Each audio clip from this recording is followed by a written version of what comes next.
కొరింథీయులకు రాసిన 2వ పత్రిక 3వ అధ్యాయం 12 నుండి 18 వరకు చదువుతాను. దయచేసి బైబిల్స్ తెరిచి చూడండి. మీ కళ్ళతో చూస్తూ మీ చెవులతో లేఖన భాగాన్ని వినండి.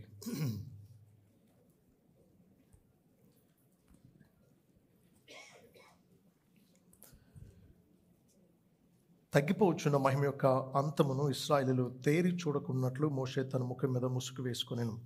మేమట్లు చేయక ఇట్టి నిరీక్షణ గలవారమై బహుధైర్యంగా మాట్లాడుచున్నాము. మరియు వారి మనస్సులు కఠినములాయను గనుక నేటి వరకును పాత నిబంధన చదువునప్పుడు అది క్రీస్తునందు కొట్టువేయబడినని వారికి తేటపరచబడక ఆ ముసుకే నిలిచి ఉన్నది. నేటి వరకును మోషే గ్రంథము వారు చదువునప్పుడల్లా ముసుకు వారి హృదయముల మీద ఉన్నది, కానీ వారి హృదయము ప్రభు వైపునకు ఎప్పుడు తిరుగునో అప్పుడు ముసుకు తీసివేయబడును. ప్రభువే ఆత్మ, ప్రభు యొక్క ఆత్మ ఎక్కడ ఉండునో అక్కడ స్వాతంత్రము ఉండును.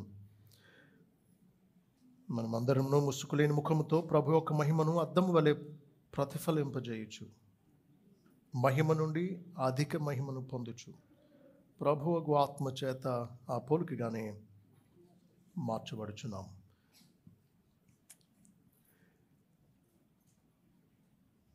ప్రభువా, మీకు వందనాలు. మీ వాక్యాన్ని బట్టి మీకు స్తోత్రాలు. మీ వాక్యం, మీ మనస్సు, అది మేము తెలుసుకోవడానికి మీరు ఇష్టపడ్డారు.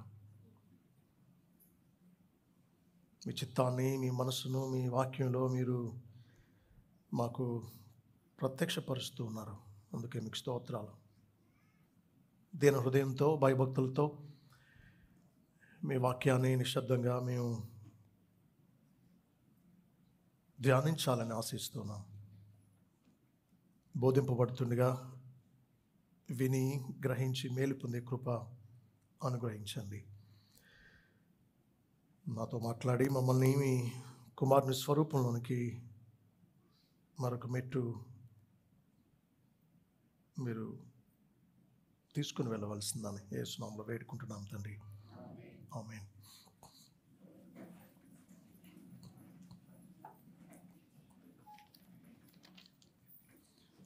చాలామంది భక్తులు 12వ వచనం నుంచి 18వ వచనం వరకు చాలా అర్థం చేసుకోవడానికి కష్టమైన భాగం అని ఎంచడం జరిగింది. కానీ అద్భుతమైన వాక్య సత్యాలు ఈ భాగంలో ఉండడం మనం గమనిస్తాం. పౌలు క్రొత్త నిబంధనకు తాను పరిచారకుడు అయ్యేటట్లు దేవుడు సామర్థ్యం కలిగించాడు అంటున్నాడు 6వ వచనంలో. ఆయనే మమ్మను క్రొత్త నిబంధనకు, అనగా అక్షరముకు కాదు కానీ ఆత్మకే పరిచారకుల మగుటకు మాకు సామర్థ్యం కలిగించి ఉన్నాడు అంటున్నాడు. దుర్బోధకులు పాత ఒడంబడికను బోధిస్తూ ఉన్నారు. అంటే ధర్మశాస్త్రాన్ని పాటించడం ద్వారా రక్షణ కలుగుతుంది అని చెప్తూ ఉన్నారు. సున్నతి, విశ్రాంతి దినాన్ని పాటించడం, కొన్ని యూద మత ఆచారాలు ఆచరించడం వల్ల దేవుని దగ్గర కృప పొందొచ్చు అని బోధించారు. అదే సత్యం అయితే ప్రభు భూమి మీదకి వచ్చి ప్రాణం పెట్టక్కర్లేదు కదా.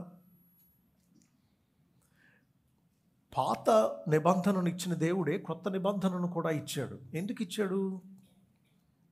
పాతది ఇవ్వబడింది. కారణం ఏంటి అంటే ఆజ్ఞ ఇవ్వబడింది కాబట్టి పాపం అంటే ఏంటో మనకు తెలిసింది. పాపం తెలిసింది, ఆజ్ఞను పాటించలేకపోతూ ఉన్నాం. కాబట్టి మన పక్షంగా దేవుని ఆజ్ఞను పూర్తిగా నెరవేర్చే క్రీస్తు దగ్గరకు పరుగును వచ్చి ఆయన పాదాల మీద పడి ఆయన ఆశ్రయిస్తామని దేవుడు పాత ఒడంబడికనిచ్చాడు. ఎందుచేత డాక్టర్ గారు టెస్టులు చేసి డయాగ్నోసిస్ చెప్తారు, ఈ పలానా రోగం ఉందని. వాస్తవాన్ని గ్రహించి పరిష్కారం కోసం ఆతురపడతాం, తొందరపడతాం, డాక్టర్ గారిని ఆశ్రయిస్తామని రోగం ఏంటో నిర్ధారణ చేస్తాడు ముందు. రోగ నిర్ధారణ కలగకుండా నీకు ₹1,00,00,000 మందు ఉచితంగా ఇచ్చినా నీకు దాని విలువ తెలియదు.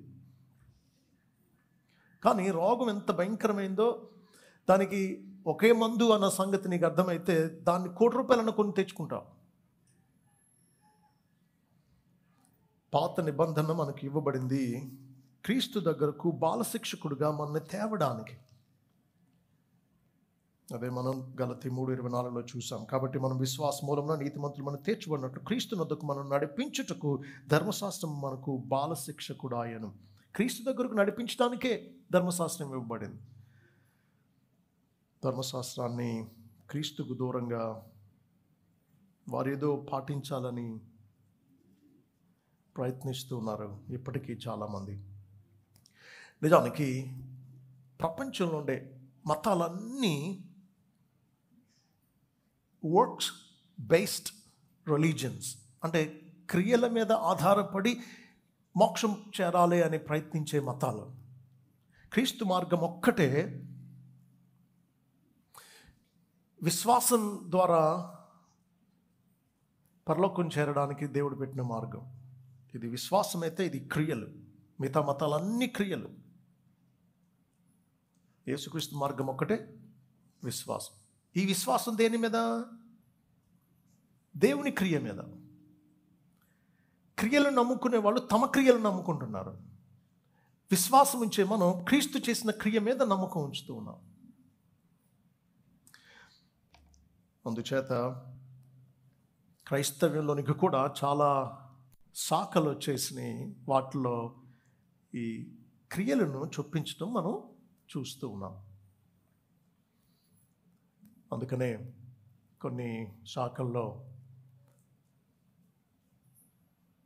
గుడికి వెళ్ళి గుండు కొట్టించుకుని కొవ్వొత్తులు వెలిగించి, నేను ఒకసారి మౌంట్ థామస్ మౌంట్ అని చెన్నైలో ప్రభు శిష్యుని తోమ వచ్చిన ప్లేస్లో ఒక మందిరం కట్టారు. అక్కడ సిలువ బొమ్మ పెట్టారు కొండ మీద.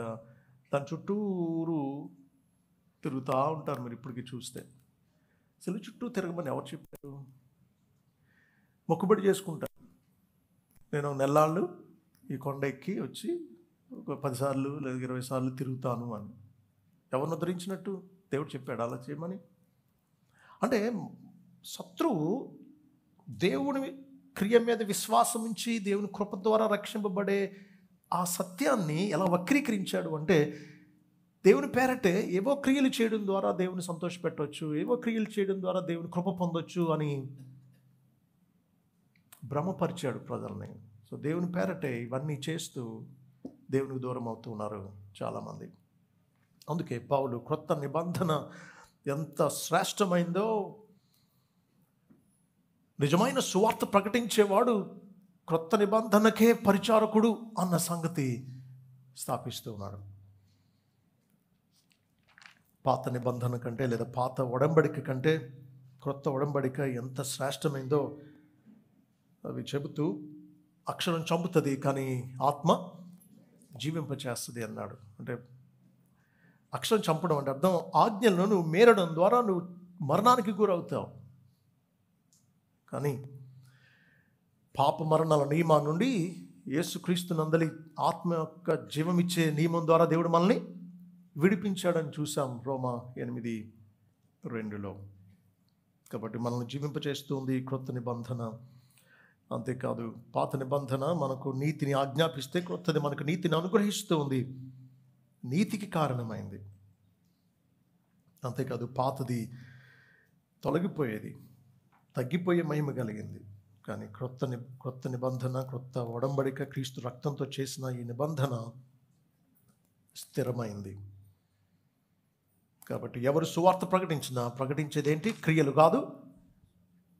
క్రొత్త ఒడంబడికలో క్రీస్తు సిలువలో చేసిన త్యాగాన్ని ప్రకటించాల్సిందే.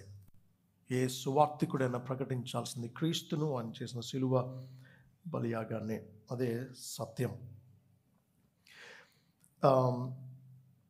ఈ మాటల్లో మోషే ఎలాగైతే కొండ మీదకి వెళ్ళి అక్కడ ప్రభుతో 40 రోజులు గడిపి తిరిగి వచ్చినప్పుడు నిర్గమకాండ 34లో మనం విషయాలు చూస్తాం. తను ముఖ చర్మం ప్రకాశించింది కాబట్టి తను ముసుగు వేసుకున్నాడు. అయితే పౌలు అంటున్నాడు, మేమట్లు చేయక ఎట్టి నిరీక్షణ గలవారమే బహుధైర్యంగా మాట్లాడుచున్నాము అంటున్నాడు. పాత నిబంధనలో భయం పుట్టింది ప్రజలకు. క్రొత్త నిబంధనలో నిరీక్షణ పుడుతూ ఉంది, బహుధైర్యం పుడుతూ ఉంది. ఏం జరిగిందో చూడండి. అసలు పాత నిబంధన ఇవ్వబడినప్పుడు అక్కడ పరిస్థితి ఎంత భీతి నొందించేదిగా ఉందో చూడండి. నిర్గమకాండం 19వ అధ్యాయం 12వ వచనం నుంచి చదువుతాను చూడండి. నిర్గమకాండం 19వ అధ్యాయం 12వ వచనం నుంచి, నీవు చుట్టూ ప్రజలకు మేరను ఏర్పరిచి, మీరు ఈ పర్వతం ఎక్కవద్దు, దాని అంచును ముట్టవద్దు, భద్రము సుమి, ఈ పర్వతం ముట్టు ప్రతి వానికి మరణశిక్ష తప్పక విధింపబడవలను. ఎవడును చేతితో దాన్ని ముట్టకూడదు, ముట్టిన వాడు రాళ్ళతో కొట్టబడవలను లేక పొడవబడవలను. మనుషుడు కానీ మృగము కానీ బ్రతుకకూడదు. బోరధ్వని చేయనప్పుడు వారు పర్వతం యొద్దకు రావాలను అని. అప్పుడు మోషే పర్వతం మీద నుండి ప్రజల యొద్దకు దిగి వచ్చి ప్రజలను పరిశుద్ధపరచుగా వారు తమ బట్టలను ఒదుక్కుండి, అప్పుడు అతడు 3వ నాటికి సిద్ధంగా నుండి ఏ పురుషుడు స్త్రీని చేరకూడదని చెప్పాను. 3వ నాడు ఉదయమైనప్పుడు ఆ పర్వతం మీద ఉరుములు, మెరుపులు, సాంద్ర మేఘము, బోర యొక్క మహాధ్వనియు కలుగగా పాలెంలోని ప్రజలందరూ వణకిరి.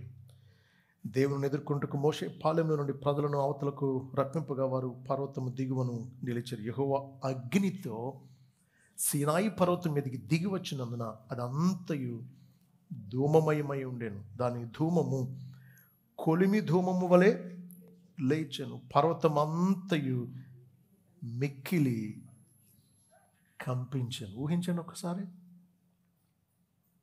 పర్వతం అంతయు మిక్కిలి కంపించెను.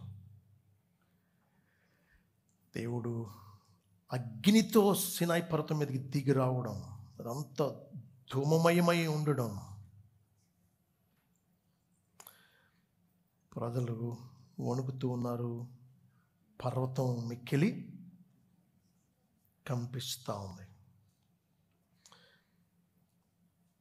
ధర్మశాస్త్రం భయాన్ని పుట్టించింది. ఆ ధర్మశాస్త్రాన్ని పాటించలేనటువంటి వారికి మరణం ధర్మశాస్త్రం విధించింది. అయితే క్రీస్తు ఆ ధర్మశాస్త్రాన్ని మన పక్షంగా తానే నెరవేర్చి మనకు నిరీక్షణ పుట్టిస్తూ ఉన్నాడు. నేను ఇంతకుముందు చెప్పాను, గుర్తుందా? యేసు ప్రభు 2 రీతులుగా తండ్రికి పూర్తిగా లోబడ్డాడు. తాను బ్రతికిన 33.5 సంవత్సరాల కాలంలో దేవునికి ఆయన చురుకుగా లోబడ్డాడు. యాక్టివ్ ఒబీడియన్స్ అంటాం. ధర్మశాస్త్రం అంతటిని సంపూర్ణంగా నెరవేర్చాడు. సిలువ మీద తాను ప్యాసివ్గా దేవునికి లోబడ్డాడు. ప్యాసివ్ ఒబీడియన్స్ అంటాం.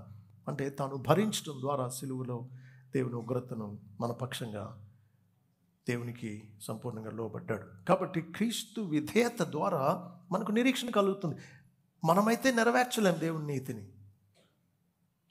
పూర్తిగా ఏ మానవుడు దేవుని నీతిని నెరవేర్చలేడు. ఇంతకుముందు చదువుకున్నాం, మీకు గుర్తుందా? ద్వితీయోపదేశకాండంలో 2 కొండలు చూసాం.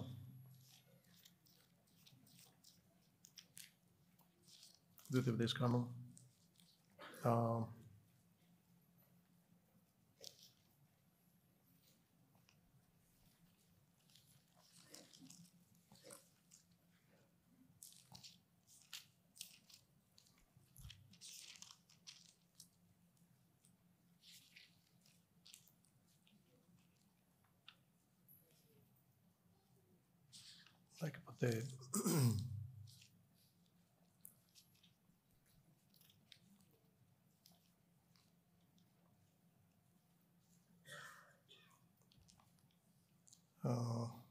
ఒకసారి రాయండి.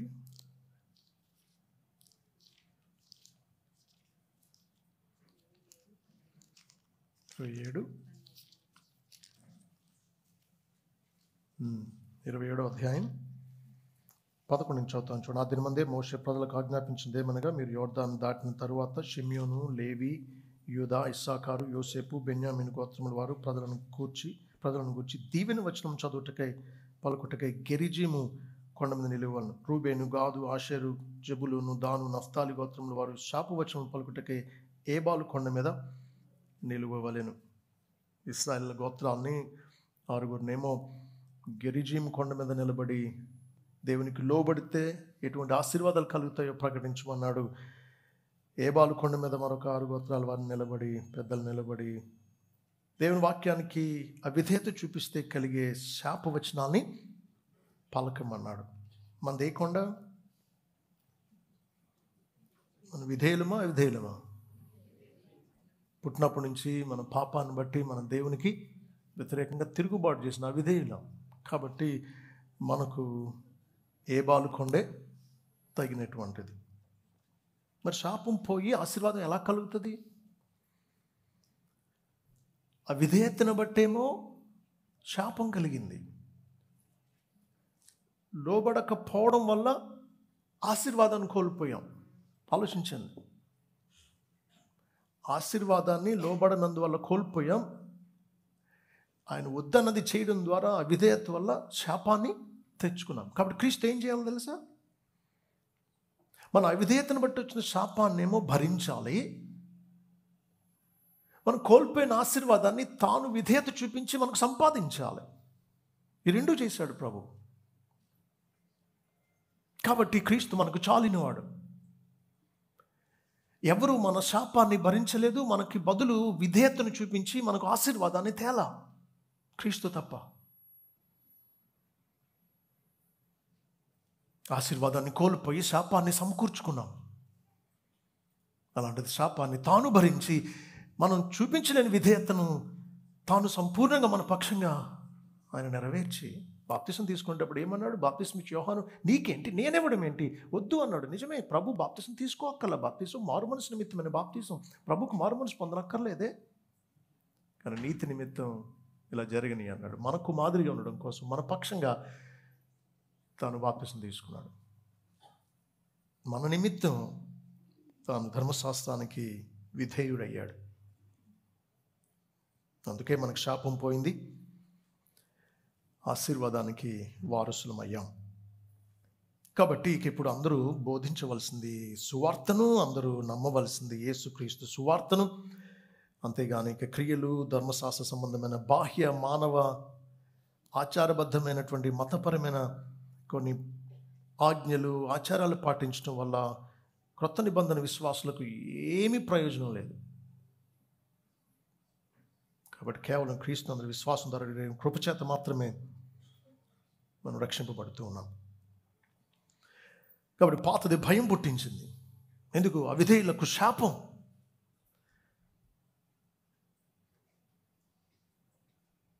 అయితే క్రొత్తది పౌలు ఏమంటున్నాడు? పౌలు ముఖం ముసుగు వేసుకున్నాడు, మేము అలా చేయట్లా. ఇక్కడ దాచేది మర్మమైంది, భయపడేదేమీ లేదు. క్రీస్తు మన పక్షంగా చాలినవాడు.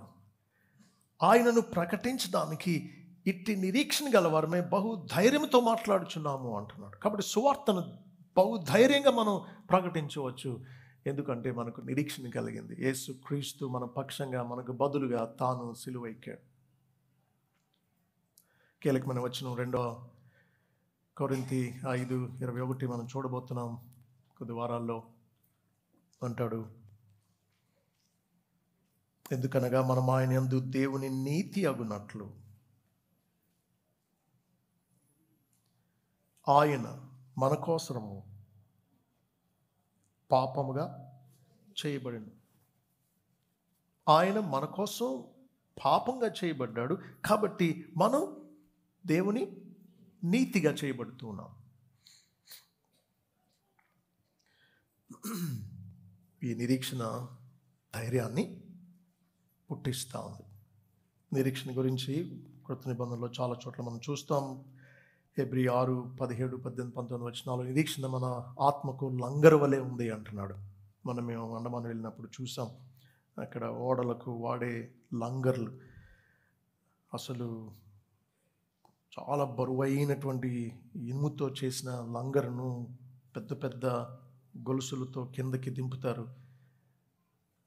సముద్రంలో అది బరువైంది. ఇలా ఉండడం వల్ల పైన ఓడకు అలలు, కెరటాలు ఎన్ని వచ్చి దాన్ని దిశ మార్చేసి కొట్టుకుపోయేటట్టు చేయాలని చూసిన ఈ లంగరు దీన్ని ఎటు కొట్టుకుపోకుండా అక్కడే ఉంచుతుంది అన్నమాట. మన విశ్వాసానికి నిరీక్షణ లంగరు లాంటిది. మన విశ్వాస యాత్రలో మనకు ఎదురయ్యే పోరాటాలు, హింసలు, అవమానాలు, సందేహాలు, శత్రువు తీసుకొచ్చేటువంటి అవిశ్వాసపు తలంపులు, వీటన్నిటి నుంచి నిరీక్షణ మనల్ని కొట్టుకుపోకుండా కాపాడుతుంది. దేవుని బిడ్డల మీద మనకు కృత నిబంధనలో నిరీక్షణ కలిగింది. దాన్ని బట్టి బహుధైర్యంగా సువార్తను ప్రకటించగలుగుతున్నాం. ఈ నిరీక్షణనే 1 పేతురు 1:3 పేతురు అన్నాడు, జీవముతో కూడిన నిరీక్షణ అన్నాడు, లివింగ్ హోప్ అన్నాడు. అంటే ఇది ఎప్పటికీ చచ్చిపోదు. దీన్ని అర్థం చేసుకోవడానికి ఇలా చెప్పుకుంటాం కదా, ఒక వ్యక్తి హాస్పిటల్లో కొర ప్రాణంతో ఉన్నంత వరకు ఎంతైనా ఖర్చు పెట్టడానికి, ఎన్ని మందులైనా తేవడానికి తెగిస్తాం. ప్రాణం పోయాక ఆ వ్యక్తి కోసం ఇంకొక ట్యాబ్లెట్ కొనమన్నా నిరీక్షణ చచ్చిపోయింది. ఈ మందుల వల్ల, ఖర్చు పెట్టడం వల్ల నిరీక్షణ ఏంటి? ఏమో ఈ ఆఖరికి 1 లక్ష రూపాయలు ఇంజక్షన్ ఇస్తే బతుకుతాడంట. అంటే దాన్ని కూడా ఎక్కడో చోట తెచ్చి చేశారు. ప్రాణం పోయాక ఈ నిరీక్షణ కూడా దాంతోనే చచ్చిపోయింది. ఈ లోకంలో ఉన్న నిరీక్షణ చచ్చిపోయే నిరీక్షణ. కానీ యేసుక్రీస్తు మరణాన్ని జయించి తిరిగి లేచి ఇప్పుడు సజీవుడిగా ఉన్నాడు కాబట్టి ఆయన గురించి నిరీక్షణ చచ్చిపోదు. ఇది జీవముతో కూడిన నిరీక్షణ, లివింగ్ హోప్.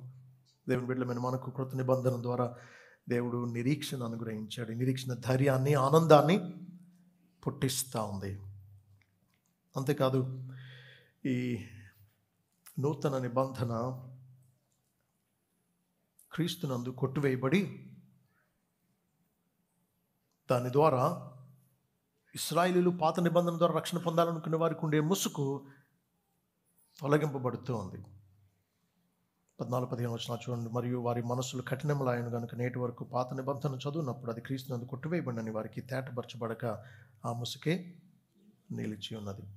నేటి వరకు మోషే గ్రంథము వారు చదివినప్పుడల్లా ముసుగు వారి హృదయముల మీద ఉన్నది, కానీ వారి హృదయం ప్రభు వైపునకు ఎప్పుడు తిరుగునో అప్పుడు ముసుగు తీసివేయబడును అంటున్నాడు. మనం గ్రహించాల్సింది ఏంటి అంటే, క్రొత్త నిబంధన క్రీస్తు కేంద్రితమైంది. ఇంకా ఇలా అర్థం చేసుకోండి, Christ is the key to the old testament.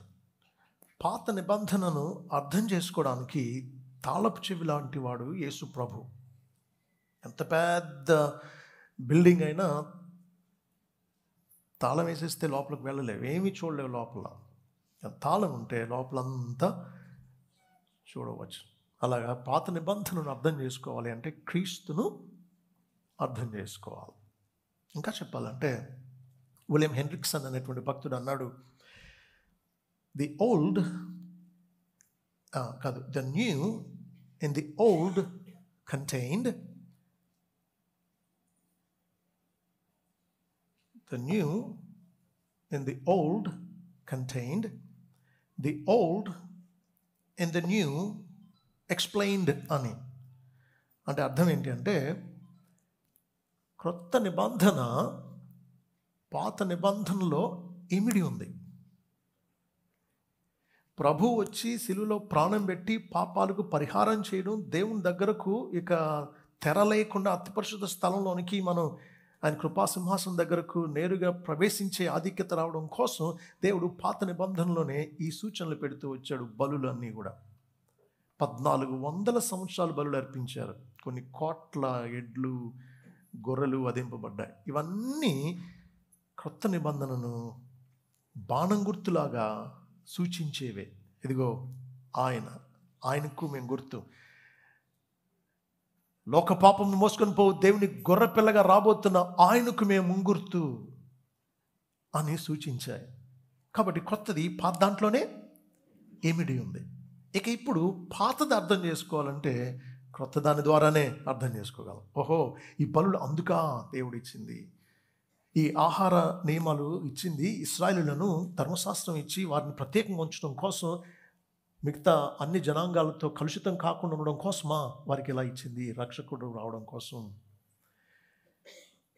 ప్రత్యక్ష గుడారంలో ఇవన్నీ పెట్టింది ఎందుకా? దేవాలయంలో ఇవన్నీ పెట్టింది ఎందుకా? తెర ఉద్దేశం మీద. క్రీస్తు శిలువలో మరణించినప్పుడు తెర చినుగుపోవడం, దేవుని దగ్గరకు ప్రవేశం కలగడం, ఇదా ఈ సూచన అంతా అని ఇప్పుడు క్రొత్త దాని ద్వారా పాతది వివరించబడవచ్చు అన్నమాట. కాబట్టి పాత నిబంధన అర్థం చేసుకోవాలి అంటే క్రొత్త నిబంధన ద్వారా మాత్రమే సాధ్యం. యూదులు ఇప్పటికీ క్రొత్త నిబంధనను నమ్మరు. క్రీస్తుని సిలువ వేశారు కదా, కాబట్టి ఇప్పటికీ వారు క్రొత్త నిబంధనను చదవరు, నమ్మరు. అందుకే వారికి పాతది కూడా అర్థం కావట్లేదు. దేవుడు ఎందుకు ఇచ్చాడు? వారికి ముసుగు వేయబడింది. ఏంటా ముసుగు అంటే? అజ్ఞానం, కఠిన హృదయం. ప్రభు అన్నాడు, మీరు చదువుతున్నారు కదా లేఖనాలు, అవే నా గురించి సాక్ష్యం ఇస్తూ ఉన్నాయి, మీరు వాటిని నమ్మితే నన్ను నమ్ముతారు అన్నాడు. ప్రభువుని గురించి సాక్ష్యం ఇచ్చే పాత నిబంధన లేఖనాలను చదువుతున్న వారికి కూడా ఎప్పటికేమన్నాడు? 14 వచనం, మరియు వారి మనసులు కఠినమైన కనుక నేటి వరకు నువ్వు పాత నిబంధన చదువుబడినప్పుడు అది క్రీస్తునందు కొట్టివేయబడినని వారికి తేటపరచబడక అది ఆ ముసుగు నిలిచి ఉన్నది. నేటి వరకు మోషే గ్రంథము వారు చదువునప్పుడల్లా ముసుగు వారి హృదయముల మీద ఉన్నది అన్నాడు. ఇప్పటికీ ముసుగు వారి హృదయాల మీద ఉంది. చదువుతున్నారు ధర్మశాస్త్రాన్ని. మనం 53వ అధ్యాయం యెషయా గ్రంథం ధ్యానించినప్పుడు చెప్పుకున్నాం. టార్చర్ చేంబర్ ఆఫ్ ద రాబైస్ అంటారు 53వ అధ్యాయాన్ని. టార్చర్ చేంబర్ అంటే వాళ్ళని చిత్రహింసలు పెట్టే గది అన్నమాట 53వ అధ్యాయం. ఎందుకు? ప్రభునైతే నమ్మరు. మరి 53వ అధ్యాయం అంతా ప్రభు సిలువ గురించే. మరి దీన్ని అంగీకరించినటువంటి వాళ్ళు మరి ఎలా చదువుతారు? ధర్మశాస్త్రంలోనే ఉందిగా, అంటే వారి పాత నిబంధనలోనే ఉందిగా. కాబట్టి దాన్ని దాటి తర్వాత అధ్యాయాలు చదువుకుని వెళ్తారంట. దాన్ని ఎదుర్కోలేరన్నమాట 53వ అధ్యాయం. ముసుగు తీసివేయబడేది ఎప్పుడో తెలుసా? 16వ వచనం, వారి హృదయము ప్రభు వైపునకు ఎప్పుడు తిరుగునో అప్పుడు ముసుగు తీసివేయబడను. ఎవడు ముసుగు తీసేది? ఎవరు? ప్రభువే. ప్రభు ఒక్కడే. హృదయాలు సత్యాన్ని అర్థం చేసుకోకుండా ముసుగు వేయబడినటువంటి హృదయాలు సత్యాన్ని స్పష్టంగా అర్థం చేసుకునేటట్లు చేయగలిగింది యేసు ప్రభు ఒక్కడే. బై ది వే, ముసుగు అంటే ఏదో ఇప్పుడు మీరు వేసుకున్నది కాదు. ముసుగు అంటే అర్థం, ముసుగు అంటే మొత్తం ముఖం కప్పుకునేది. తామారు ముసుగు వేసుకుంది. అందుకే యోధ తన కోడలున్న సంగతి కూడా చూడలేకపోయాడు. అది అసలు ముసుగు అంటే. ఏదో పైన ఏదో తెల్ల గుడ్డ వేసేసుకుని ముసుగు వేసేసుకున్నాం అనుకుంటున్నారు చాలామంది.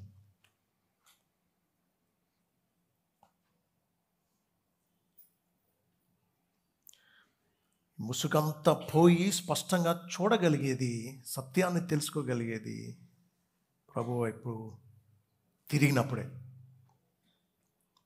యెషయా గ్రంథం 45:22లో ఈ ప్రభువే ఏమన్నాడు?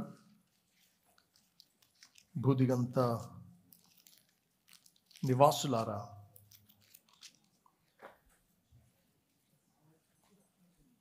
నా వైపు చూచి రక్షణ పొందుడి, దేవుడను నేనే, మరి ఏ దేవుడను లేడు అన్నాడు. ఆ దేవుడే దిగి వచ్చాడు యేసుక్రీస్తుగా.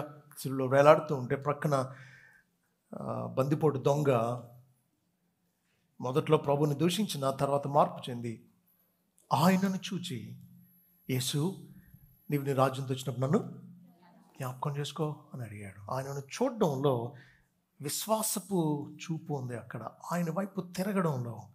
అప్పటి వరకు ఆయన నిరాకరించాడు, అప్పటి వరకు ఆయన నిందించాడు. ఇప్పుడు అంటున్నాడు ఈయన ఏ దోషం చేయలేదని. నీకు రాజ్యం ఉంది, నువ్వు ఇప్పుడు చనిపోయినా తిరిగి లేస్తావు, నువ్వు తిరిగి వస్తావు, నాలాంటి అయోగ్యులకు సైతం కనికరంతో క్షమించి చేర్చుకుంటావు అనే విశ్వాసంతో అడుగుతూ ఉన్నాడు. అలాగే ఎప్పుడు ఎవరైతే ప్రభు వైపు తిరుగుతారో, మారు మనస్సు విశ్వాసం ద్వారా ప్రభు వైపు తిరుగుతారో, అప్పుడు ముసుగు తీసివేయబడుతుంది. ప్రభు వైపు తిరగనంతకాలం బైబిల్ చదువుతున్నా నీకు అర్థం కాదు. ప్రభు వైపు తిరగనంతకాలం ఈ బోధలు నీకు నచ్చవు. సువార్త నీకు అంగీకారం అవ్వదు.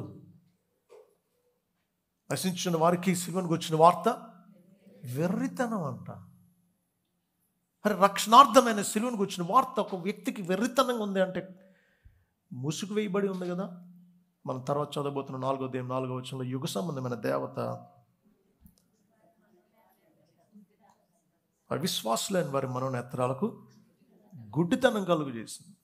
ఇక్కడ గుడ్డివాడికి, పుట్టుగుడ్డివాడికి తెలుపు నలుపు అంటే వాడికి అర్థం కాదు. పగలు రాత్రి అంటే అర్థం కాదు. అంత అలికేసినట్టు ఉంటుంది ఒకేలా. దృష్టి వస్తే తప్ప గ్రహించినట్టు ముసుకున్నంత వరకు సత్యం నీకు అర్థం కాదు. ప్రభు వైపు తిరిగితేనే నీ ముసుగు తీసివేయబడింది. అందుకే సువార్తలో ప్రభు వైపు తిరగమని ఆహ్వానం పలుకుతాం. నా వైపు చూసి రక్షణ పొందుడి అన్నాడు ప్రభు. ఆయన వైపు చూస్తేనే రక్షణ. మనుషుల వైపు, మతం వైపు, ఆచారాల వైపు కాదు చూడాల్సింది. యేసుక్రీస్తు వైపు చూసినప్పుడే, ఆయన వైపు తిరిగినప్పుడే ముసుగు తీసివేయబడుతుంది. ఆయన వైపు తిరగాలి అంటే అర్థం ఇప్పుడు ప్రస్తుతం ఎలా ఉన్నారు? ఆయన వ్యతిరేకంగా ఉన్నారు అన్నమాట. ఆయన వైపుకు తిరగాలి మనుషులు, అప్పుడే ముసుగు తీసివేయబడుతుంది.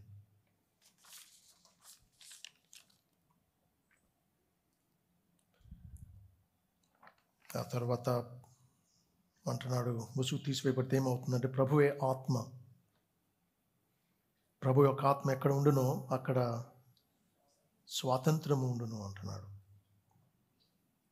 ఇక మీరు గమనిస్తే పరిశుద్ధాత్ముడు దేవుడు అనడానికి ఇక్కడ పౌలు సత్యాన్ని స్థాపిస్తున్నాడు. ప్రభువే ఆత్మ అంటున్నాడు, ప్రభు యొక్క ఆత్మ అంటున్నాడు.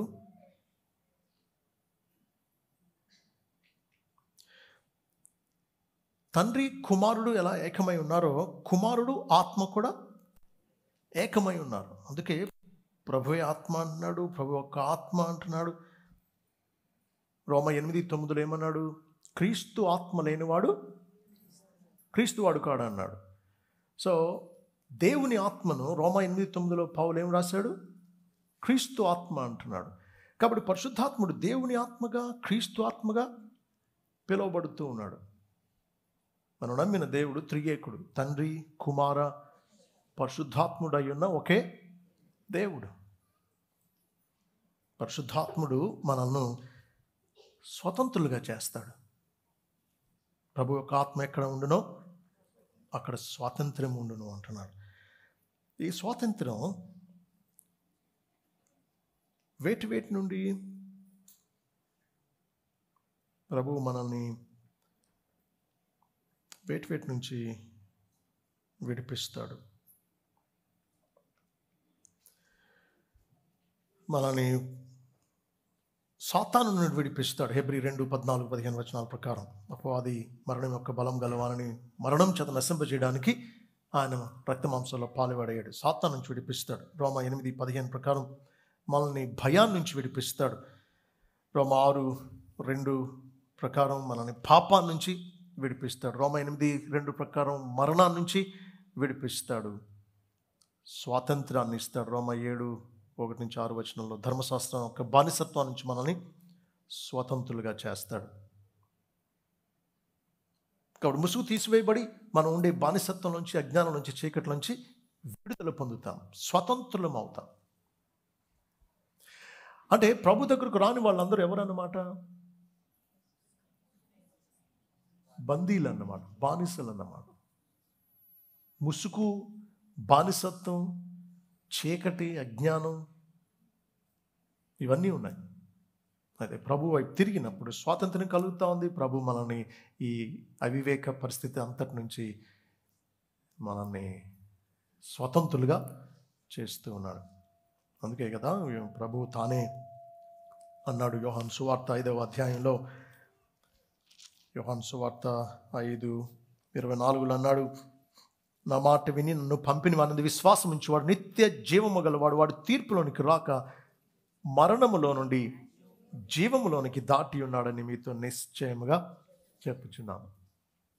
దాటేసాం మరణంలోంచి జీవంలోనికి, స్వతంత్రం అవుతూ ఉన్నాం, ముసుగు తొలగిపోతూ ఉంది. కాబట్టి కీలకమైంది ఏంటి చెప్పండి? ప్రభు వైపు తిరగాలి. యేసు క్రీస్తు వైపు తిరిగినప్పుడే ఇశ్రాయేలుకేంటి అన్యులకేంటి ముసుగు తీసివేయబడుతుంది. ఆయన పరిశుద్ధాత్మ ద్వారా మనకు స్వాతంత్రాన్ని కలిగిస్తాడు. ఈ అధ్యాయానికే, ఈ గ్రంథానికే క్లైమాక్స్ లాంటిది, శిఖరం లాంటిది 18వ వచనం. దీంట్లో ఎంత సత్యం ఇమిడి ఉంది అంటే, దాన్ని ఒకవేళ ఎక్కడైనా మనం అశ్రద్ధ చేస్తామేమో, లేకపోతే దాన్ని మనం పోగొట్టుకుంటామేమో అని ఓ భక్తుడు అంటాడు, ఈ వచనాన్ని అందరూ కంఠస్థం చేయాలి అని. చాలా గంభీరమైన సత్యం మనం 18వ వచనంలో చూడవచ్చు. అందరం కలిసి చదువుకుందాం. మనమందరమును ముసుగు లేని ముఖముతో ప్రభు యొక్క మహిమను అద్దం వలె ప్రతిఫలింపచేయచ్చు, మహిమ నుండి అధిక మహిమను పొందుచు ప్రభువుకు ఆత్మ చేత ఆ పోలికగానే మార్చబడుచున్నాం. ప్రభు పోలికలోనికి మనం మార్చబడుతున్నామని చెబుతూ మనం అందరము అంటున్నాడు. అంటే ఇదేదో పౌలు లాంటి కొద్దిమందికి ఉండే విశేషమైనటువంటి ఆధిక్యత కాదు. విశ్వాసులైనటువంటి, ప్రభు వైపు తిరిగి ముసుగు తీయబడి స్వతంత్రులైన విశ్వాసులు అందరికీ వర్తించే సంగతి. మనమందరమును ముసుగు లేని ముఖముతో, అంటే అజ్ఞానం, చీకటి, ప్రభువుని అర్థం చేసుకోలేని అవివేకం, వీటన్నిటి నుంచి మనం స్వతంత్రత పొంది ముసుగులేని ముఖంతో ప్రభు యొక్క మహిమను అద్దంలో చూస్తూ అంటున్నాడు. అద్దం వలె ప్రతిఫలింపజేయచ్చు అని అంటే అర్థం అద్దంలో చూస్తూ అనే అర్థం. ఇంగ్లీష్లో బిహోల్డింగ్ ఆర్ గేజింగ్ అంటాం. అద్దంలో ప్రభు యొక్క మహిమను చూస్తూ అంటున్నాడు. దేవుని గ్రంథం అద్దంతో పోల్చబడింది. దేవుని గ్రంథంలో యేసు క్రీస్తుని గురించి ఉన్న సత్యాలలో మనం దేవుని మహిమను చూడవచ్చు అన్నమాట. యేసు ప్రభుని మనం ఎక్కడ చూస్తాం? బైబిల్లో. ఇప్పుడు మనం ఎక్కడ చూస్తాం ఆయన? బైబిల్లో. ఆయన గురించిన సంగతులు వివరింపబడిన, ప్రత్యక్షపరచబడిన సంగతులను బట్టి మనం యేసుక్రీస్తును చూస్తూ ఉన్నాం. ఆయన ఎవరు, ఆయన ఏం చేశాడు, ఆయన గుణ లక్షణాలు ఏంటి, ఇవన్నీ చూస్తూ ఉన్నాం. ప్రభు యొక్క మహిమ అంటున్నాడు. ఆయన మహిమ అంటే దేవుని మహిమ క్రీస్తులో ప్రత్యక్షపరచబడింది. యోహాను సువార్త 1వ అధ్యాయం 18వ వచనం చూడండి. యోహాను సువార్త 1వ అధ్యాయం 18వ వచనం.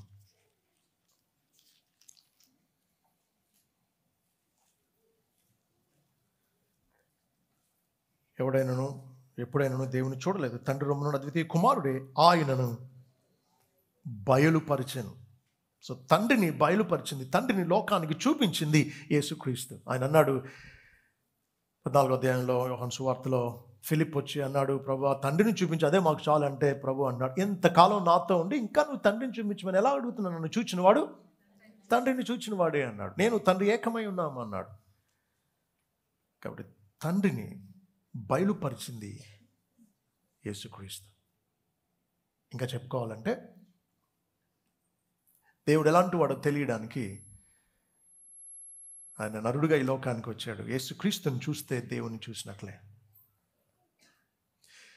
యేసుక్రీస్తులో దైవ లక్షణాలు మనం ఏమేమి చూడవచ్చు అని అంటే, దేవుని కనికరం, దేవుని పరిశుద్ధత, ఆయన జ్ఞానం, ఆయన సార్వభౌమ అధికారం, యేసుక్రీస్తు జీవితంలో, ఆయన పనుల్లో చూడవచ్చు. కుష్ఠరోగిని ముట్టుకోవడంలో దేవుడు ఎంత కనికరం గలవాడో అర్థమవుతుంది. సముద్రాన్ని గద్దించి నిమ్మలపరచడంలో దేవుడు ఎంత సార్వభౌముడో అర్థమవుతుంది. యేసుక్రీస్తు భూమి మీద రోగాలపై అధికారాన్ని రుజువు చేశాడు. పేతురు అత్త జ్వరంతో పడి ఉంటే ముట్టుకుంటే జ్వరం ఆమెను విడిచిపెట్టేసింది. అధికారంతో రోగాన్ని గద్దించి దూరపరిచాడు. రోగాలపై ఆయనకు అధికారం రుజువు చేశాడు. మరణంపై ఆయనకు అధికారం ఉంది. చనిపోయిన వారిని పేరు పెట్టి పిలిచి బ్రతికించాడు. మరణంపై ఆయనకు అధికారం ఉంది. ప్రకృతిపై ఆయనకు అధికారం ఉంది. నీళ్ళను ద్రాక్షారసంగా మార్చగలిగాడు. అంజూరు చెట్టును చూసి వీకెన్నడు కాయకుందు అన్నాడు, ఎండిపోయిందంతే. సముద్రాన్ని గద్దించాడు, అది నిమ్మలం అయిపోయింది. ప్రకృతిపై ఆయనకి అధికారం ఎవరికి ఉంది? సృష్టికర్తకు తప్ప. సృష్టించిన వాడు ఈయనే అని దిగి వచ్చి ఆయన రుజువు చేస్తూ ఉన్నాడు. దురాత్మల మీద ఆయనకి అధికారం ఉంది. దురాత్మ పట్టినటువంటి వాళ్ళు ఆయన విడిపించక ముందు ఆయన దగ్గరకు పరుగు పరుగున వచ్చి సాగిలపడి లోపల ఉండే దురాత్మలు మాట్లాడుతూ అన్నాయి, సర్వోన్నతుడైన దేవుని కుమారుడా, మాతో నీకేమి, మమ్మల్ని అప్పుడే నశింపజేయవచ్చావా అని అడుగుతూ ఉన్నాయి దురాత్మలు. ఆయన గద్దిస్తే విలవలాడించి పారిపోయింది. దురాత్మలపై దేవునికి ఎంత అధికారం ఉందో క్రీస్తు రుజువు చేస్తూ ఉన్నాడు. బోధ కూడా మామూలుగా చేయాల. మిగిలిన శాస్త్రులు పరిసయ్యులాగా ఆయన ఎవరినో కోట్ చేసి చెప్పలా.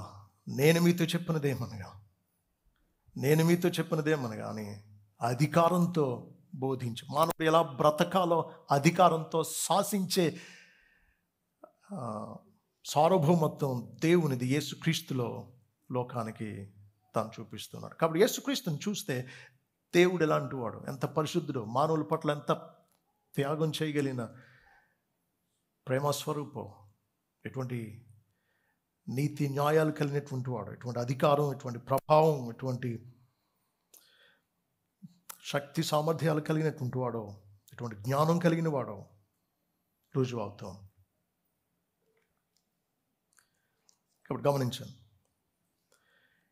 ఎందుకు ఇశ్రాయేలులకు దేవుడే సరిగా అర్థం కాలేదు. దేవుడు ఆయన కుమారుని లోకాన్ని పంపించినా సరే ఆయన నమ్మకుండా ఆయన సిలువ వేసి ఇంకా దేవుడు దేవుడు అంటున్నారు. ఆయన సంకల్పాన్ని అర్థం చేసుకోకుండా, దేవుణ్ణి సరిగా అర్థం చేసుకొని వాళ్ళు క్రీస్తు వైపు చూడట్లేదన్నమాట. క్రీస్తుని ఎంత తెలుసుకుంటే దేవుణ్ణి అంత తెలుసుకోగలం. ఎందుకు? వారిద్దరూ ఏకం కాబట్టి.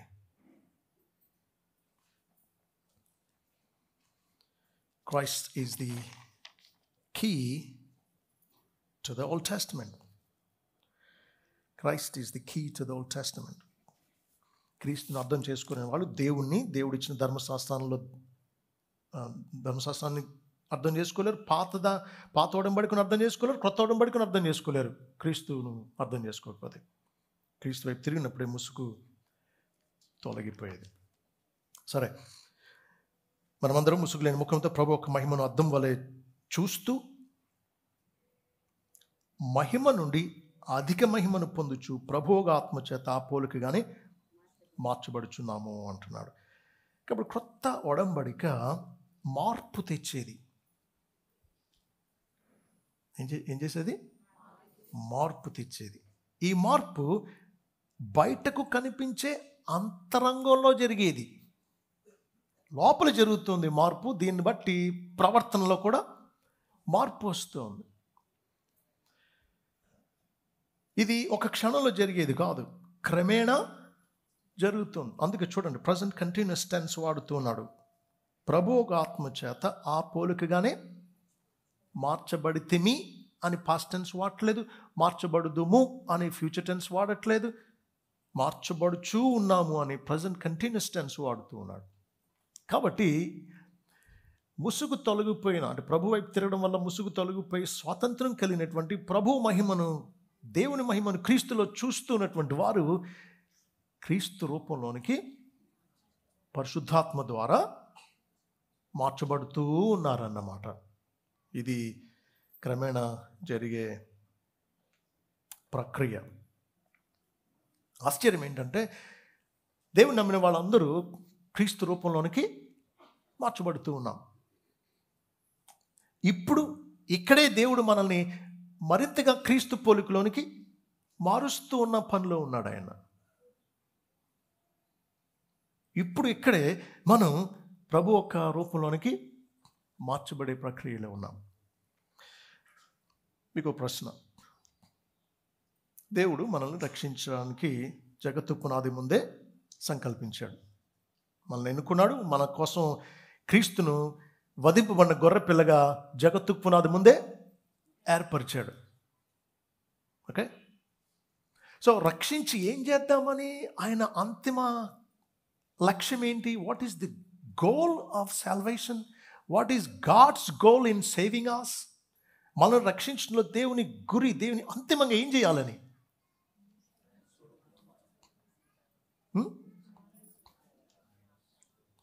మనం నరకం తప్పించుకుని పరలోకంలో ఉండాలనా? అదే ఆయన అంతిమ గోల్? లేదా మన ద్వారా లోకమంతటిని మార్చుకోవాలనా? అదే ఆయన గోల్? ఆయన అంతిమ లక్ష్యం ఏంటో తెలుసా? రోమా 8:29.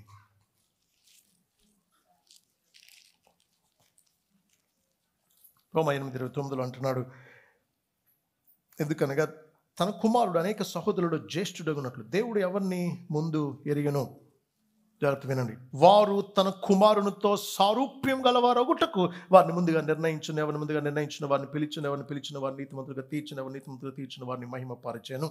ఎందుకు ఇదంతా? వారు తన కుమారునితో సారూప్యం గలవారవడం కోసం ఇదంతా చేశాడట. So God's ultimate goal in saving us is to conform us to the image of his son. తన కుమారుని పోలికలోనికి మనల్ని దేవాలి. అందుకోసం మనల్ని రక్షించాడు. కాబట్టి మన జీవితంలో కూడా లక్ష్యం ఏమై ఉండాలి? క్రీస్తు వలె నేను ఉండాలి, క్రీస్తు వలె నేను మార్చబడాలి అని. ఎందుకు? ఆయన చేసే పని ఇది. దాన్ని గ్రహిస్తే మనం ఆయనతో సహకరిస్తాం.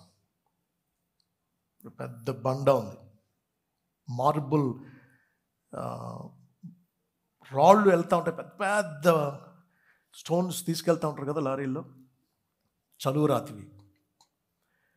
ఒక అతను చెక్కుతూ ఉన్నాడంట, పెద్ద ఆయన, బాగా ప్రఖ్యాతిగాంచిన శిల్పి. స్నేహితుడు వచ్చి అడిగాడంట, ఏం చేస్తున్నావు అంటే, నేను ఈ చలువరాతి బండలో బంధింపబడి ఉన్న దేవదూతను విడిపించబోతున్నాను అన్నాడంట. మనం బండను బండలా చూస్తాం, కానీ శిల్పి తను ఏ రూపం చెక్కబోతున్నాడో ఆ రూపాన్ని చూడగలడు ముందే. అందుకే కదా దాన్ని బట్టి తను చెక్కుతాడు.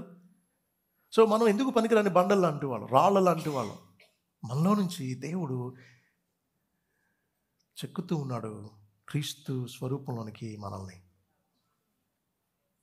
శిల్పాన్ని చెక్కుతూ ఉంటే తల షేప్ తీసుకురావాలనుకోండి, ఇంత స్క్వేర్లో ఉండేదాన్ని ఇదంతా చెక్కేయాలి కదా. శిల్పానికి కానీ స్పర్శ ఉండి నొప్పి తెలిస్తే ఏమంటది? అరుపులు, కేకలు, బాబోయ్ ఇంక చాలు, ఇంకొద్దు, ఇలా వదిలే, నన్ను ఇలా పర్లేదులే, బాగానే ఉన్నానులే, వదిలే అని అంటాం మేము. కానీ దేవుడు మనల్ని తన కుమారుని రూపంలోనికి చెక్కే పనిలోనే ఉన్నాడు. ప్రభువు ఆత్మచేత పరిశుద్ధాత్ముడి కార్యాన్ని చేస్తూ ఉన్నాడు. కాబట్టి మనం పరిశుద్ధాత్మ ద్వారా ప్రభు పోలికలోనికి మార్చబడుతూ ఉన్నాం. ఇది ఎప్పుడు జరుగుతుంది? మనమందరం ముసుగులేని ముఖంతో ప్రభు యొక్క మహిమను అద్దంలో చూస్తూ ఉండగా, అంటే వాక్యంలో ప్రభువుని మనం చూస్తూ ఆయన మీద లక్ష్యం ఉంచుతూ ఉండగా ఈ వాక్యం ద్వారా పరిశుద్ధాత్ముడు మనల్ని క్రీస్తు రూపంలోనికి మారుస్తాడన్నమాట. వాక్యాలు రాయించింది ఎవరు? దేవుడు పరిశుద్ధాత్మ ద్వారా. పరిశుద్ధాత్మ ప్రేరేపితమై భక్తులు లేఖనాలు రాశారు. కాబట్టి పరిశుద్ధాత్ముడు దేవుని బిడ్డల్ని ఆయన రూపంలోనికి మార్చడానికి వాడేది తాను రాయించిన లేఖనాలనే. కాబట్టి మనం చేయాల్సింది ఏంటి? ప్రభు యొక్క మహిమను, క్రీస్తులో దేవుడు బయలుపరిచిన తన మహిమను వాక్యమనే అర్థంలో చూడాలి. అప్పుడు పరిశుద్ధాత్ముడు మన వాక్యాన్ని ధ్యానిస్తూ వాక్యంలో నిలిచి ఉండడం వల్ల మనల్ని క్రీస్తు రూపంలోనికి మారుస్తాడు. మీలో ఎంతమంది వాక్యంలో నిలిచి ఉంటున్నారు? మీరు ఎంతమంది వాక్యాన్ని చదువుతూ ధ్యానిస్తూ? ఇక్కడ వాడే పదం గేజ్, నాట్ గ్లాన్స్ అన్నాడు భక్తుడు. గేజింగ్ అంటే తేరి చూడడం, గ్లాన్సింగ్ అంటే అలా చూడడం అంతే. ప్రభు వైపు చూడాల్సింది గ్లాన్స్ కాదు, తేరి చూడాలి. వాక్యాన్ని ఏదో త్వరగా చెప్పాను కదా, ఒక ఆయన రోజు చదివేవాడు అంట డ్యూటీకి వెళ్ళే ముందు వాక్యాన్ని. కొన్ని సంవత్సరాల నుంచి చదువుతున్నాను అంటున్నాడు. చదివింది ఏంటో తెలుసా? 117వ కీర్తన. ఎందుకు? 2 వచనాలు. అందుకే వీళ్ళు క్రీస్తు రూపంలోనికి ఎదగట్లేదు. నువ్వు క్రీస్తును ఎంత లక్ష్యమించుతావో, ఆయన నువ్వు ఎంత ఆయన మహిమను గ్రహిస్తావో అంతగా నువ్వు ఆయన రూపంలోనికి ఆయన ఆత్మ ద్వారా మార్చబడతావు. అందుకే అన్నాడు కదా హెబ్రీ పత్రికలో, క్రీస్తు వైపు లక్ష్యం ఉంచడం, క్రీస్తును చూడడం గురించి మనం తరచూ చూడవచ్చు. 3వ అధ్యాయం 1వ వచనం చూడండి. ఇందువలన పరలోక సంబంధమైన పిలుపులో పాలు పొందిన పరిశుద్ధ సహోదరులారా, మనం ఒప్పుకున్న దానికి అపోస్తలులను ప్రధాన యాజకుని యేసు మీద లక్ష్యముంచుడి. నాతో చెప్పండి, యేసు మీద లక్ష్యముంచుడి. 12వ అధ్యాయం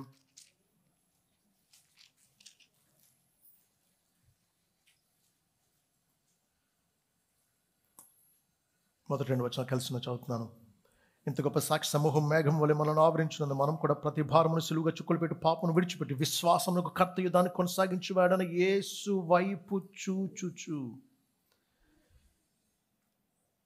మన ఎదుట ఉంచమన్న పందెములో ఓపికతో పరిగెత్తుదాము.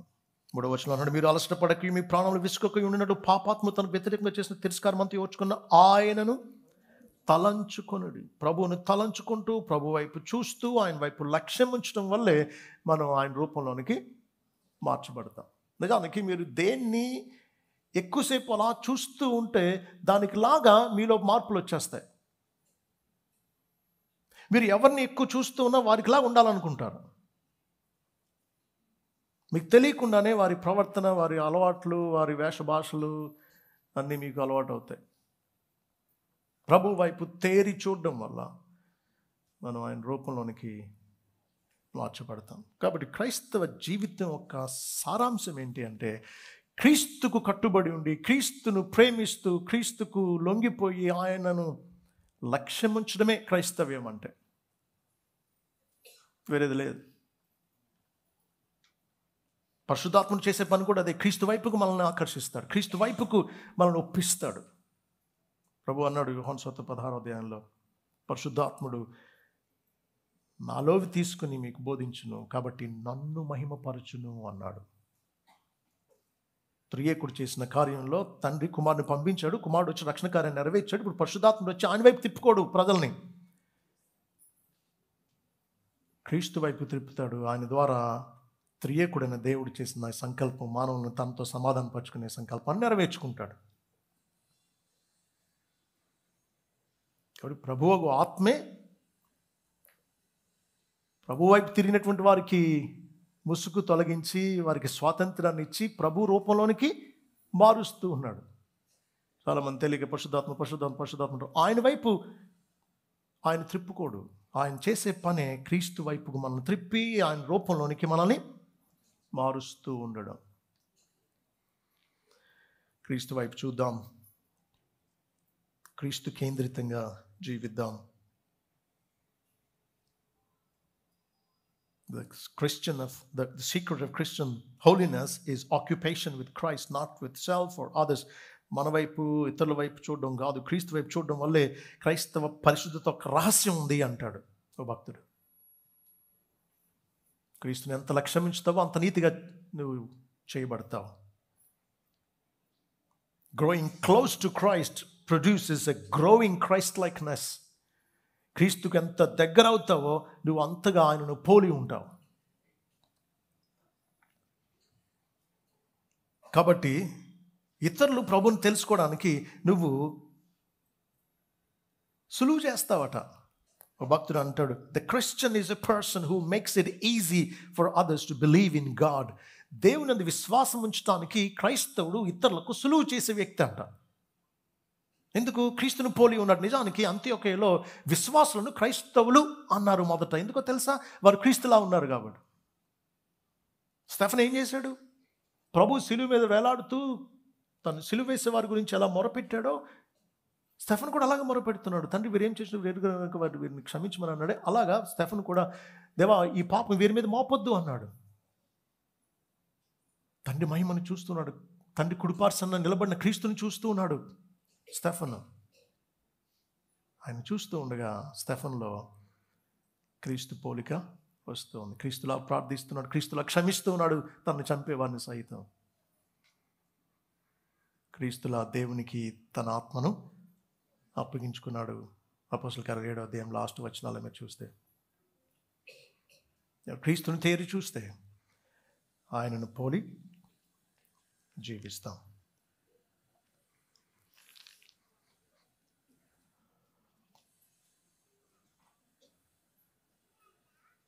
ఇప్పుడే ఇక్కడే దేవుడు మనల్ని మరింతగా క్రీస్తు పోలికలోనికి మారుస్తున్నాడు. చివరికి ఆయన తిరిగి వచ్చిన సమయంలో మనం పూర్తిగా ఆయనలాగా అయిపోతాం.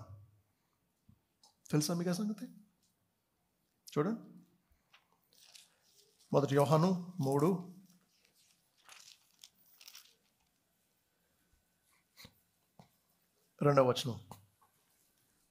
ప్రియులారా, ఇప్పుడు మనము దేవుని పిల్లలమై ఉన్నాం. మనం ఏమవుదామో ఇది ఇంకా ప్రత్యక్షపరచబడలేదు. కానీ ఆయన ప్రత్యక్షమైనప్పుడు ఆయన ఉన్నట్లుగానే చూద్దాం కనుక ఆయనను పోలి ఉందమని ఎరుగుదుము. We will be just like him when we see him face to face. Philippi పత్రిక 3వ అధ్యాయం 21వ వచనంలో అంటున్నాడు, అద్భుతమైన వచనం చూడండి. ఫిలిప్పీ 3:21, సమస్తమును తనకు లోపర్చుకున్న జాలిన శక్తిని బట్టి ఆయన మన దీన శరీరమును తన మహిమగల శరీరమునకు సమరూపం గలదానిగా మార్చును అంటున్నాడు. ఇప్పుడు ఆయన స్వరూపంలోనికి మారుస్తూ ఉన్నాడు. ఇక ఆయన వచ్చినప్పుడు, ఆయన చూసినప్పుడు పూర్తిగా ఆయనకి లాగా మారిపోతాం. ఇది దేవుడు చేస్తున్నది. భక్తుడు అంటాడు, ఇది ఇప్పుడు జరుగుతుందని విశ్వాసికి నమ్మకం కుదరనంత మెల్లగా మార్పు జరుగుతూ ఉండవచ్చు. అయితే దేవుని నిజమైన పిల్లలందరిలోనూ ఇది ఇప్పుడు జరుగుతూ ఉంది అంటాడు. The goal of the Christian life is to become like Christ. కాబట్టి మన జీవిత లక్ష్యం ఏమై ఉండాలి? క్రీస్తు స్వరూపంలోనికి మార్చబడుతూ ఉండాలి. క్రీస్తు వైపు చూద్దాం, అంటే బైబిల్లో ఉన్న ప్రభువుని చూద్దాం. ప్రభులాగా పరిశుద్ధాత్మని చేత మార్చబడుతూ ఉందాం. 1-2 విషయాలు చెప్పి ముగిస్తాం.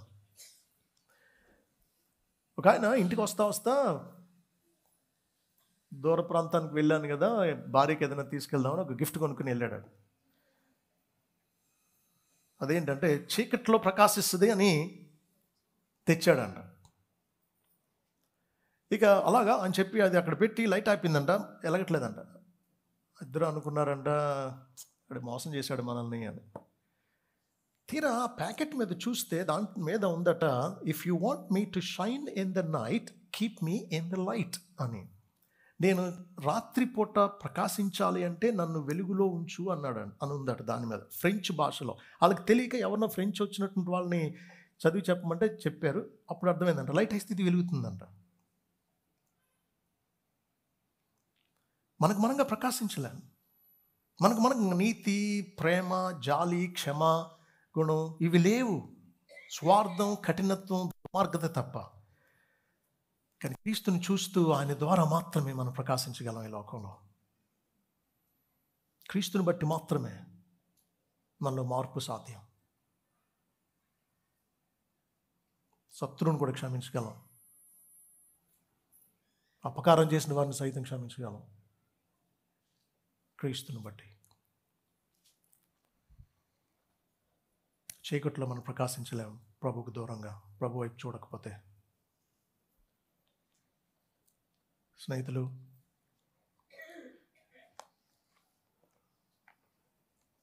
మనం మార్చబడుతూ ఉన్నాం. ఎలా? క్రీస్తు రూపంలోనికి. ఒక్క సవాల్తో కూడిన మాట మీ ముందుంచి ముగిస్తాను. శిల్పి చెక్కుతూ ఉన్నాడు. అతను ఏం చెక్కుతున్నాడో మీకు తెలియదు. మీకు అతను చెక్కే కొద్దీ అర్థమవుదా కొంత రూపం ఏంటో? అలాగే పెయింటర్ ఒక్కొక్క స్ట్రోక్ ఇచ్చే కొద్దీ మీకు ఆ రూపం అంతకంతకు స్పష్టత వస్తుంది. అలా విశ్వాసి జీవించే కొద్దీ మనం ఎవరికి చెందిన వారమో, మనం ఎవరిలాంటి వారమో మనకి తెలుస్తుంది, లోకానికి తెలుస్తుంది. అయితే ఇలా ప్రభు పోలికలోనికి మార్చబడేది విశ్వాసులు అవిశ్వాసులు కూడానా? విశ్వాసులు మాత్రమే. ప్లాస్టిక్ చెట్లు ఎదుగుతాయా మామూలు చెట్లతో పాటు, లేకపోతే మామూలు చెట్లు మాత్రమే ఎదుగుతాయా? ప్లాస్టిక్ చెట్లు మామూలుగా ఎంత చక్కగా కరెక్ట్గా తయారు చేస్తున్నారంటే ఈ మధ్య నేను చేత్తో పట్టుకుని చూసినా నాకు అర్థం కాలేదు ప్లాస్టిక్ అని. అంత దగ్గరగా తయారు చేస్తూ ఉన్నారు. ఇంకా అట్రాక్టివ్గా ఉంటాయి, రంగు అది చక్కగా. కానీ అవి ఎదగవు. నువ్వు గడిచిన 10 సంవత్సరాల్లో క్రీస్తు రూపంలోనికి కొద్దిగా కూడా మారలేదు అంటే ఎదగని మొక్కను చూసి ఇది ప్లాస్టిక్ కాదంటే ఎలా నమ్మాలి? 10 సంవత్సరాలైనా ఒక్క చిగురు కూడా రాలేదా? అది మొక్కేనా? అది నువ్వు నిజమైన విశ్వాసం అయితే స్లోలీ బట్ షూర్లీ అంటాం, నెమ్మదిగా నేను తప్పనిసరిగా ఎదుగుతావు. కాబట్టి ఛాలెంజ్ ఏంటంటే మనందరి ముందు ఉన్నది, ఎదుగుతున్నాం లేదు పరీక్షించుకుందాం. అదే సమయంలో ఛాలెంజ్ ఏంటంటే మనలో ఇతరులు అంతకంతకు మనల్ని తక్కువ, ప్రభువుని ఎక్కువ చూడగలుగుతున్నారా?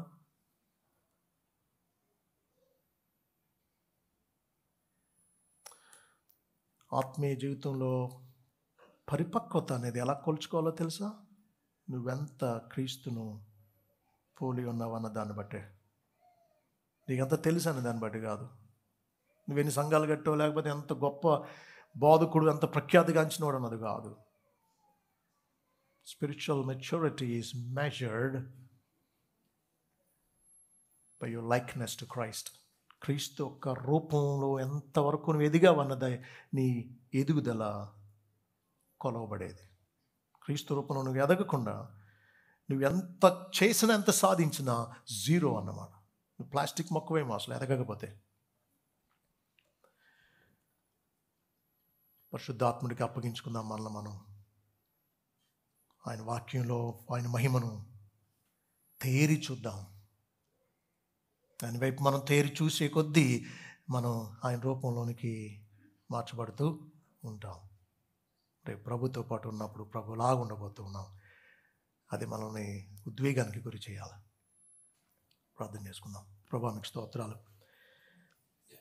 పాపులం, మీకు వ్యతిరేకులం, శత్రువులం, బలహీనులం, మమ్మల్ని రక్షించడమే ఎక్కువ అనుకుంటే మీ కుమారుని స్వరూపంలోనికి మమ్మల్ని తేవాలని మీరు ఉద్దేశించినందుకు మేము ఏమని పలకగలం, ఏమని చెప్పగలం, ఏమని స్తుతించగలం?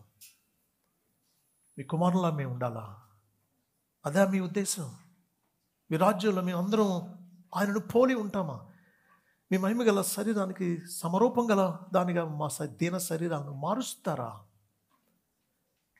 మీరు ఉన్నట్టుగా మేము చూస్తాం, అప్పుడు మిమ్మల్ని పోలి ఉంటాం. What a prospect, what a glorious future that is. ఎటువంటి మహిమతో కూడిన భవిష్యత్తు అది. మీరు మమ్మల్ని చెక్కుతూ, శ్రమల ద్వారా గద్దిస్తూ, సరిచేస్తూ, మీ వాక్యం ద్వారా హెచ్చరిస్తూ, మీ కుమారుని రూపంలోనికి మమ్మల్ని అంతకంతకు మలుస్తూ ఉన్నారు. మీ పనిలో మేము మీ ఆత్మకు సహకరించడానికి, మీ వాక్యాన్ని తేరి చూడడానికి మాకు సహాయం చేయండి. మమ్మల్ని లోకం ఎదుట మిమ్మల్ని పోలిన వారిగా, మమ్మల్ని తక్కువ, లోకం మాలో మిమ్మల్ని ఎక్కువ చూడగలిగినట్లు చేయవలసిందని యేసు నామములో వేడుకుంటున్నాము తండ్రి.